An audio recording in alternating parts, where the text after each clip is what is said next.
I left the doors open in the container last night because it wasn't going to rain, so I didn't think anything about it.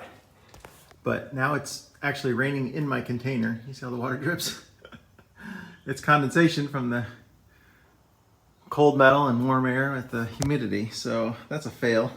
I came in here and I noticed some drips on my thing, and I'm like, what is that? And then I looked up and I was like, oh no, just condensation everywhere. That's what I get. So lesson learned.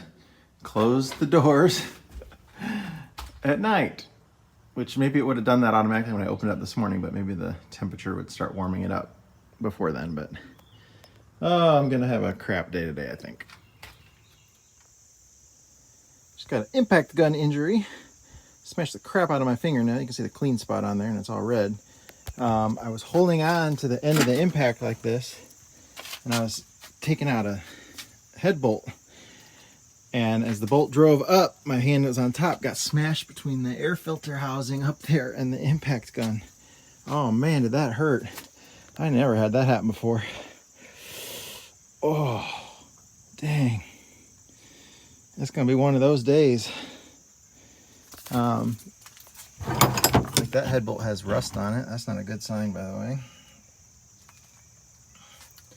They weren't all torqued right. A couple of them, man, they just flew right off without even impacting. That's not a good sign either. That hurt. I don't cuss a whole lot, but that one made me, it just smashed me right up, and then I had to real quick hit the reverse direction and drive the bolt back down to undo my pinch. That's smarted. Life on the property. Hey, buddy. What you doing?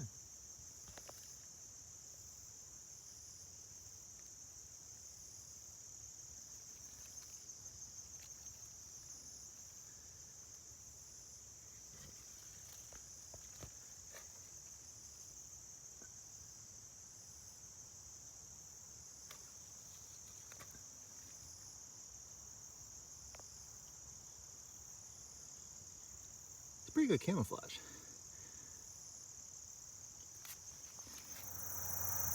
More fun stuff on the property. I think these are passion fruit from what my research is telling me. They're big. They're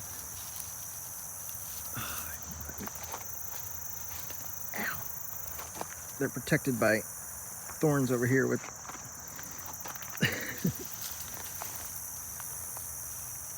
it's bigger than a kiwi.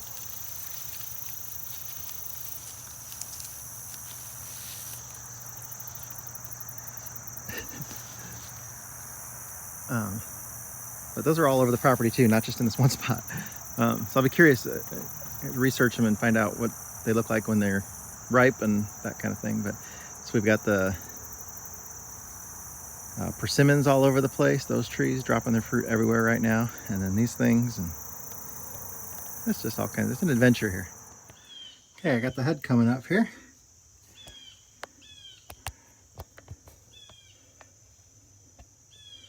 Look at that one.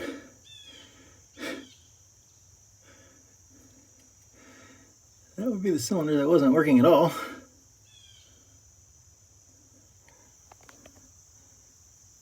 Nasty.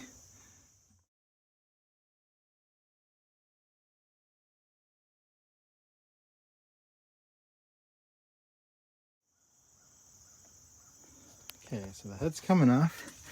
And as you already saw, that one cylinder was bad. And then that's what the head looks like there with rust on it too.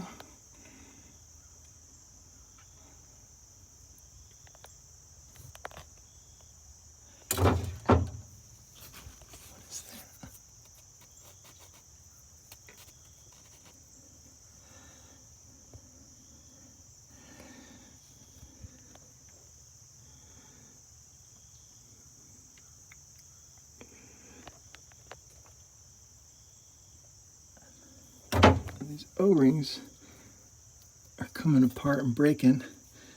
Might have been leaking a little bit of coolant. It's hard to say.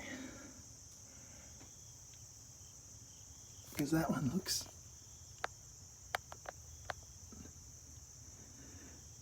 it's got black on it. Let me finish getting this head off of here.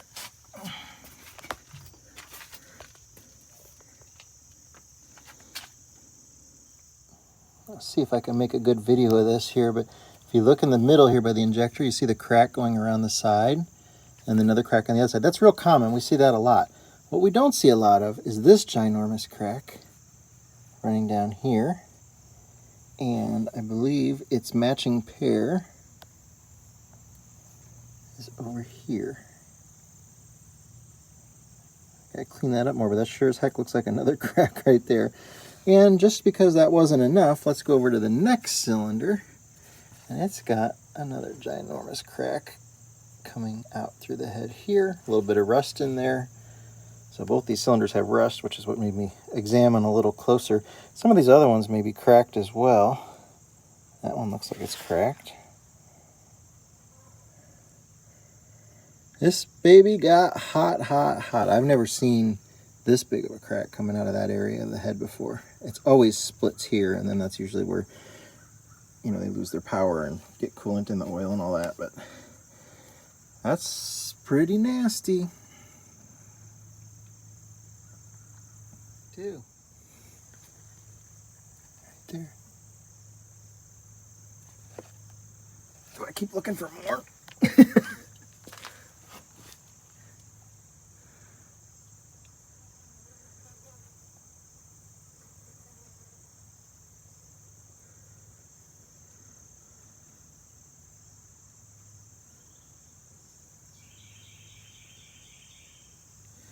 Yeah.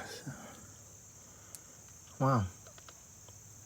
Definitely one on this cylinder there, one on this cylinder here, one on this cylinder there, across the bridge there, and across the bridge there. So 1, 2, 3, 4. 4 of them are cracked. 2 of them on this end over here might possibly not be cracked, but I just maybe haven't looked close enough yet. Oh boy, oh boy, oh boy. Not good. Some crap on the cam. There's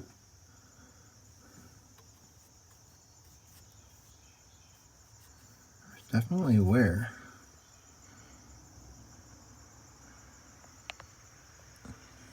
More rust over there.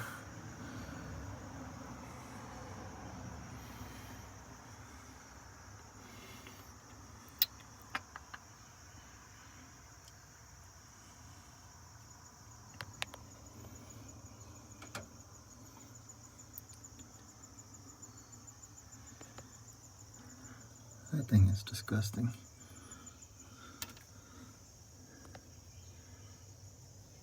Even that doesn't look so hot. And then this one probably looks terrible too if I spin it around some more. That one's actually got some cross hatching in it still.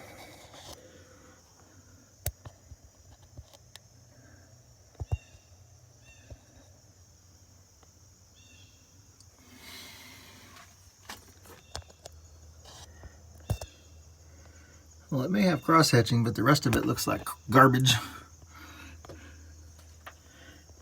That one's got rust too.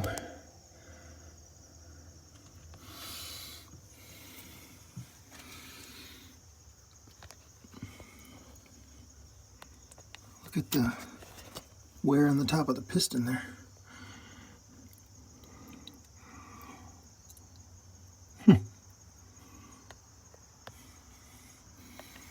That one we knew was garbage. Yep, so that's a totally different one than the nasty one from before.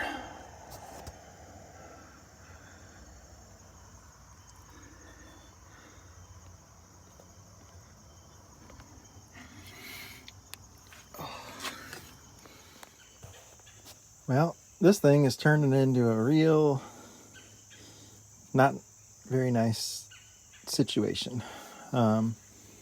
Unfortunately, this just throwing up red flag after red flag after red flag.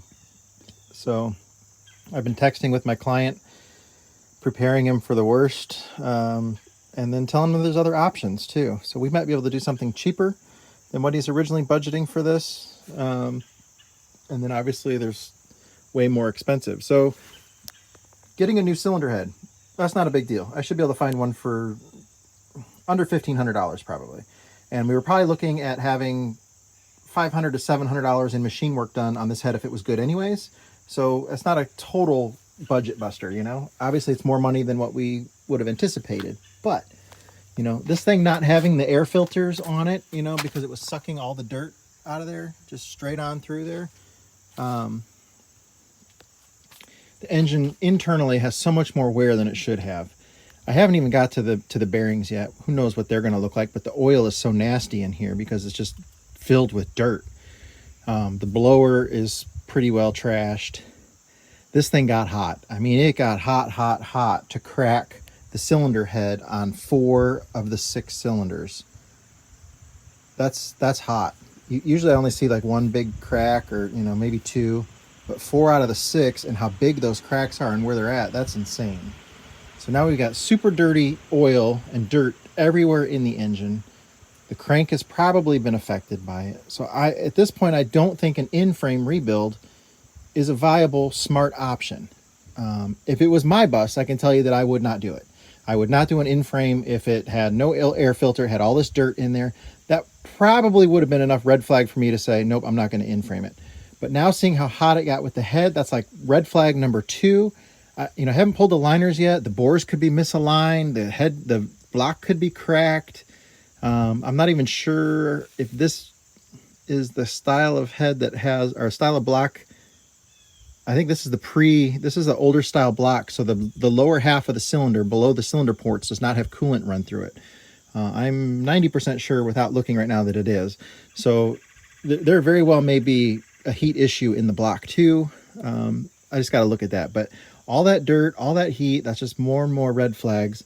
I think the options originally were, you know, in-frame rebuild, just a quick, easy Band-Aid, get 150,000, 200,000 miles out of it. That's great. Out-of-frame rebuild, if the block is rebuildable, new head and parts, I mean, you're looking probably double the budget to do that. And then the third option, which I think is a great option, is just find another 4104 that's got an engine. We can just do a swap. And if it's got a decent running takeout motor, no rebuild required, just tune it up and hopefully it'll be good to go. And if you can find the engine for $1,500, you know, another $1,000 maybe in labor to put it in, you're way under your original budget with a running driving bus again. So, I mean, there's lots of options available.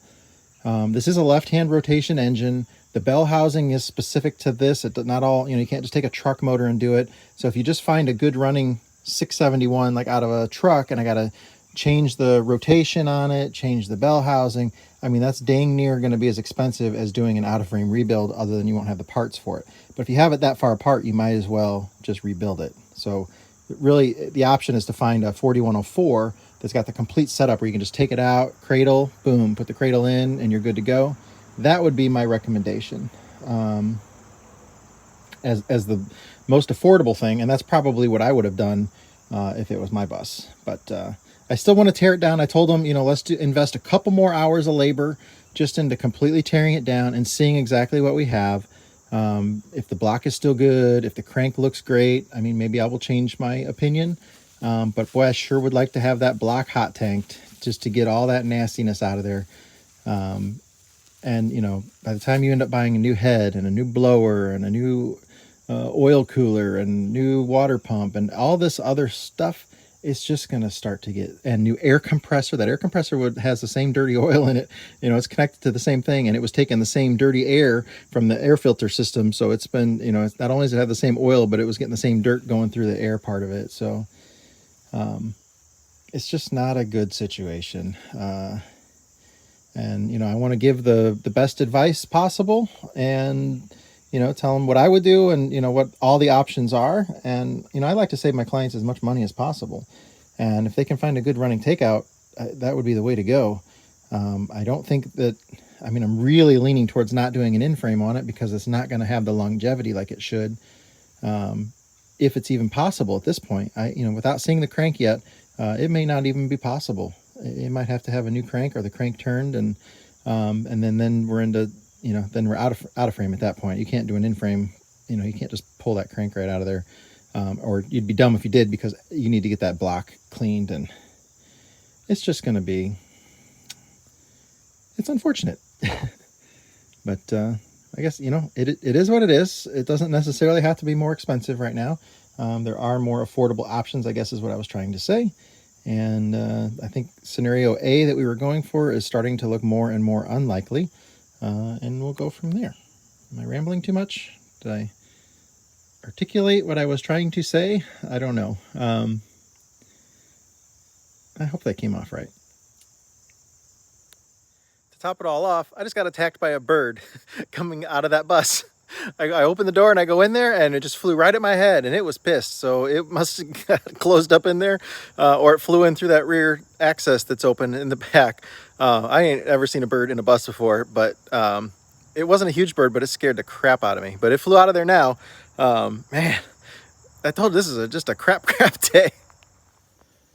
Mr. Bird crapped on the seat.